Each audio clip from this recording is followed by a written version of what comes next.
આજે આપણે બનાવવા જઈ રહ્યા છીએ ખૂબ જ સરસ મસાલેદાર ભરેલા રીંગણનું શાક, જે ખૂબ જ સરસ થીક ગ્રેવી સાથે બનીને રેડી થાય છે। તો ચાલો શરૂ કરીએ। એના માટે મેં અહીં 4 રીંગણ લઈ લીધા છે અને આ રીતે કટ લગાવી દઈશું। હવે રીંગણમાં ભરવાના મસાલામાં શેકેલા સિંગદાણા અને થોડા તલ એડ કરી આ રીતે વાટી લઈશું। તેમાં લીલું લસણ, હલ્દી પાવડર, ગરમ મસાલો, ધાણા જીરું, લાલ મરચું અને સ્વાદ પ્રમાણે મીઠું એડ કરીશું। ત્યારબાદ ખાંડ અને લીંબુનો રસ એડ કરીશું। ત્યારબાદ ધાણા નાખી અને સારી રીતે હાથોડે મિક્સ કરી લઈશું। હવે આ બધા મસાલાને આપણે રીંગણમાં દાબીને ભરી લઈશું, જેથી મસાલાનો બધો ફ્લેવર રીંગણમાં આવી જાય।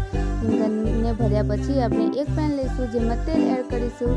તેલ ગરમ થયા બાદ આપણે રીંગણને આ રીતે એમાં મૂકી દઈશું અને રીંગણને કરીબન 10 મિનિટ સુધી આ રીતે શેકી લઈશું।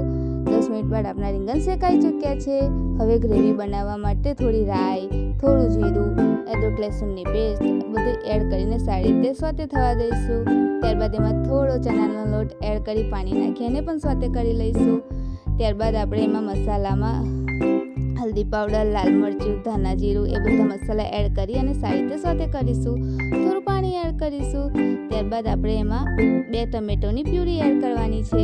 આ રીતે ટમેટોની પ્યુરી એડ કર્યા બાદ એમાં થોડું મીઠું નાખી અને કરીબન 5-7 મિનિટ સુધી સારી રીતે શેકાવા દેવાની છે। 5-8 મિનિટ બાદ આપણી ગ્રેવી સારી રીતે શેકાઈ ચૂકી છે।